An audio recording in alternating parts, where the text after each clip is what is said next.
ఏం మాట్లాడుతున్నావు నాన్న? జగన్మోహన్ రెడ్డి గారు నిన్న ప్రెస్సులో ఏంది గుంప గుంప గుంప అంటున్నావు. గంప గుత్త గుంప గుత్త గుంప గుత్త గుంప గుబ్బ అంటున్నావే. నువ్వు దౌర్జన్యాలు, రౌడీయిజము, దందాలు ఏంటి?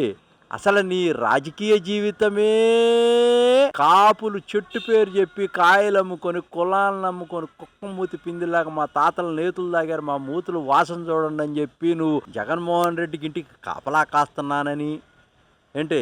రెడ్డి గారు తాడేపల్లి ప్యాలెస్ని బాగా మోస్తున్నావే. ఈ రాంబాబు అనే కుక్కకు కూడా ఒక మంచి రోజు వస్తుంది. ఆయన ఆంబోతు రాంబాబు, సంబరాల రాంబాబు, బట్ రాంబాబు కాదు. బాగా పండిస్తున్నాడు నవరసాలు. పుట్టుకతోనే కళాకారుడు అంట. బాగా నటిస్తున్నావు రాంబాబు, బాగా కీప్ ఇట్ అప్. సార్ నమస్తే అండి. ఏంటి అంబటి రాంబాబు బయటకు వచ్చిన తరుణంలో ప్రెస్ మీట్లో మాట్లాడుతూ ఉన్నాడు. ప్రతి కుక్కకి ఒక రోజు వస్తుంది, ఈ రోజున మీకు చేశారు, రేపు పొద్దున నేనన్ని కుక్కకి నాకు ఒక టైం వస్తుందని చెప్పి అంబటి రాంబాబు మాట్లాడటం. కూటమి ప్రభుత్వం కావాలని నా మీద హత్య ప్రయత్నం చేయడానికి నన్ను జైలుకి పంపించని చెప్పి మాట్లాడటం ఎలా చూడొచ్చు అంటారు అంబటి రాంబాబు ప్రెస్ మీట్ని?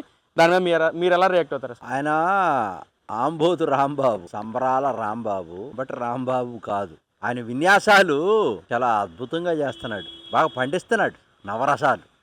ఆయన పుట్టుకతోనే కళాకారుడు అంట.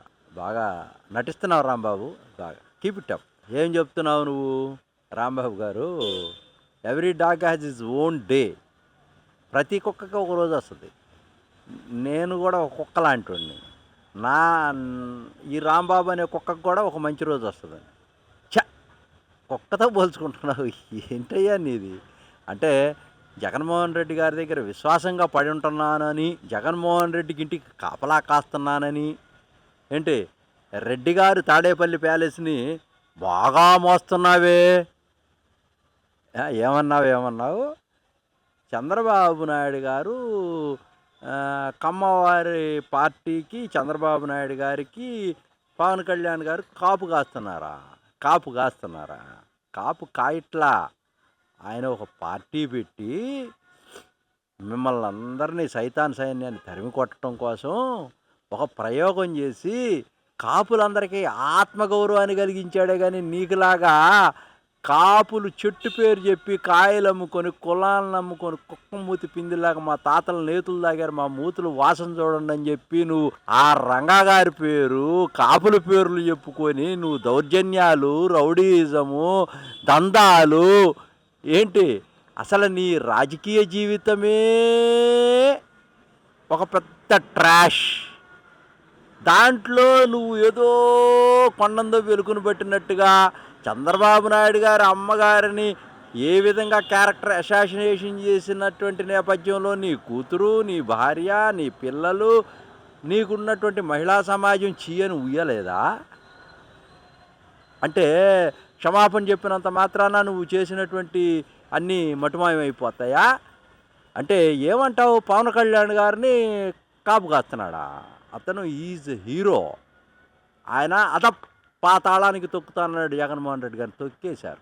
మీరు సైతాన్ సైన్యం అయితే ఈ రాష్ట్రంలో మిమ్మల్ని తొక్కడం కోసం కూటమి ఏర్పాటు చేసి సైనికుల్లాగా ఎదురుదిరిగాడు, ప్రశ్నించాడు, పంచెలోడదీశాడు. అతను ప్రశ్నించడం కోసం వచ్చాడు. అతను దమ్మున్నటువంటి నాయకుడు. నీకులాగా చెట్టు పేరు చెప్పుకొని బతకట్లేదు. అది తప్పు. నువ్వు తాడేపల్లి ప్యాలెస్కి కుక్కలాగా కాపలా కాస్తుంది నువ్వు. ఆ కుక్కకు ఒక రోజు వస్తుంది అంటున్నావు. బహు అని అరవటమే తప్పించి కరిసే కుక్క ఎప్పుడూ అరవదు. నువ్వు అరుస్తున్నావు కాబట్టి కరవు. రాంబాబు గారు, నీ కుక్క బుద్ధి పాలించుకోలేదు నువ్వు. మరి అదేవిధంగా మాట్లాడుతూ నాకు ఈ 18 రోజుల జైలు శిక్ష కూడా నాకు ఎన్నో రకాలుగా పాఠాలు నేర్పించినవి, అదొక నాకు ట్రైనింగ్ సెంటర్లకు ఉపయోగపడింది. ఇంకా ఈ 18 రోజుల దగ్గర ఇంకా ఎన్ని సంవత్సరాలు పెట్టినా పెట్టుకోండి, ఎంజాయ్ చేస్తానని చెప్పి మాట్లాడుతున్నా అంబటి రాంబాబు. సరే నాన్న, నువ్వు మంచి బ్యాంకు చూసి దొంగతనం చెయ్యి, లేకపోతే ఎవరినన్నా చూసి మర్డర్ అయ్యి, హత్యలు చెయ్యి. జీవితకాలం చక్కగా జీవిత ఖైదీ ఏర్పాటు చేస్తారు. నీకు మంచి మంచి ఆహారం పెడతారు, నీకు మంచి ట్రీట్మెంట్ ఇస్తారు. నువ్వు అంటే జనారణ్యంలో ఉండలేనటువంటి వ్యక్తివి నువ్వు. ఇక అయిపోయింది, నీ టైం అయిపోయింది. Your time is over. ఇంకా నువ్వు జైల్లో ఉంటావని నిర్ణయించుకో. ఎందుకంటే 65 ఏళ్ళు దాటినాయి దాదాపుగా నీకు.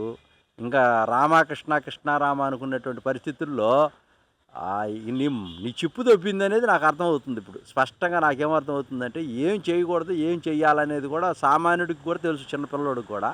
కానీ నువ్వు ఏదైతే చేయకూడనివి చేస్తూ, చేయాల్సినవి చేయకుండా నిన్న నీ ఏందా నువ్వు పెద్ద ఏదో స్వతంత్ర సమరయోధుల్లాగా రాజమండ్రి నుంచి బయటకు వస్తే జక్కంపూడి రాజా, అరే జన్ జీ జడ్ ఇప్పుడున్నటువంటి జనరేషన్ చాలా మారింది రాంబాబు గారు. ఇంకా ఆ జనరేషన్లోకి రాలా. ఎందుకనంటే జనం నీలాంటి వాళ్ళని కోరుకోవట్లా. మీ అయిపోయింది. ఇప్పుడు కోడిని కూడా ఎవడ కోయిట్లా, అసలు ఎవడు కోడిని కూడా కోయిట్లా. నువ్వేదో అనుకుంటున్నావు, మా వాళ్ళంతా మీసాలు మెలేస్తే మొత్తం వచ్చేసి రోడ్ల మీదకి హల్చల్ చేసి అది చేస్తారు ఇది చేస్తారు ఇది చేస్తారు అనుకుంటున్నావు. అసలు ఎవ్వడు ఏం కొయ్యట్లా. నీ ఇష్టం, చివరికి ఒంటరి అయిపోతావు. నిన్న జైలుకి కూడా ఒంటరిగానే వెళ్ళావు. ఏదో వీళ్ళు హల్చల్ చేశారని 4 కార్లు వేసుకొచ్చారని, నువ్వు మంత్రిగా ఉన్నప్పుడు కంత్రిగా ఉన్నప్పుడు నువ్వేదో వాళ్ళకి 10 పైసలు పెట్టావని, వాళ్ళేదో లబ్ధి పొందిన వాళ్ళు కార్లు వేసుకొని వచ్చి అది వచ్చి ఇది వచ్చి హల్చల్ చేస్తుంటే వాళ్ళందరినీ చూసుకొని పెద్ద ఏది వాపును చూసి బలుపు అనుకుంటున్నావు. అది కాదు, కోసేస్తారు కండాలన్నీ కూడా. సార్ మరి ఏదైతే గతంలో మనం జగన్మోహన్ రెడ్డి గారు ఎప్పుడు చూసినా నేను ఫస్ట్ క్లాస్ స్టూడెంట్ని, మొత్తం విదేశాల్లో చదువుకుని వచ్చి అని చెప్పి మాట్లాడారు మరి గతంలో. మరి నేను ఏదైతే ప్రెస్ మీట్ పెట్టారో దానిలో కూడా ఒక చిన్న వార్డు అది పలకటం కూడా రాకుండా, తర్వాత ఏదో చిన్నవాడేలా తెలుగు అంతగా రాదులేండి సారీ సార్ అని చెప్పి మాట్లాడటం అసలు ఎలా చూడొచ్చు అంటారు? అతను జగన్మోహన్ రెడ్డి అనేటువంటి వ్యక్తి అసలు వాళ్ళ నాన్న నథింగ్ బట్ రాజశేఖర రెడ్డి. ఆయనకి అసలు స్క్రిప్ట్ ఇస్తేనే కూడా చదవలేని పరిస్థితిలో ఉన్నాడు. అందుకని ఆయన తెలుగు మీడియం మీద బాగా కోపం, కసి. అందుకనే ఇంగ్లీష్ మీడియమే కావాలి అంటే ఆయనకి ఇంగ్లీష్ వచ్చు, తెలుగు రాదు. అందుకని ఆ తెలుగు నాకు రాలేదు కాబట్టి ఆ తెలుగు నాశనం అయిపోవాలా అని కోరుకొని నిన్న ఏం మాట్లాడుతున్నావు నాన్న జగన్మోహన్ రెడ్డి గారు? నిన్న ప్రెస్సులో ఏంది గుంప గుంప గుంప అంటున్నావు. గంప గుత్త గుంప గుత్త గుంప గుత్త గుంప గుబ్బ అంటున్నావే. అసలు నీకు అసలు తెలుసా మీనింగు? ఎంత దారుణం నీ లాంగ్వేజీ.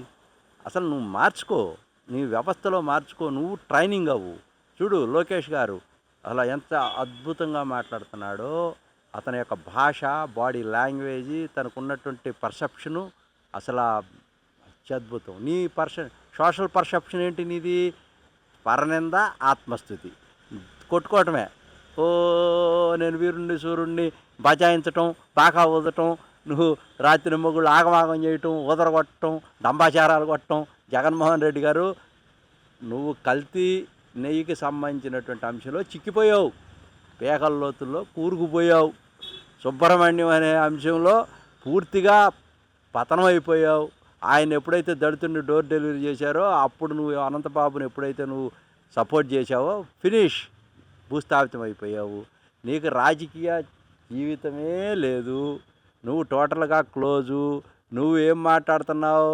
కల్తీ నెయ్యి గురించి అసలు మాకు సంబంధం లేదనే మాట్లాడుతూ ఉన్నావు. పూర్తిగా అన్నీ కూడా కూలంకుషంగా సిట్టు వాళ్ళు తేల్చారు. మీ వాళ్ళే బాధ్యులు, దానికి శిక్ష అనుభవించడానికి సిద్ధంగా ఉండవలే. హిందువుల యొక్క మనోభావాలను దెబ్బతీశారు కాబట్టి వీళ్ళని శాసన మండలి నుంచి, సభ్యత్వాన్ని నుంచి రద్దు చేయాలి, సస్పెండ్ చేయాలి. నేను గవర్నర్ గారికి, రాష్ట్రపతి గారికి, అక్కడ ఉన్నటువంటి మోషా గారికి, ఎవరైతే చైర్పర్సన్ ఉన్నాడో వీళ్ళందరూ కూడా విన్నవిస్తూ ఉన్నాను. వాళ్ళ మెంబర్షిప్ మొత్తం రద్దు చేయండి.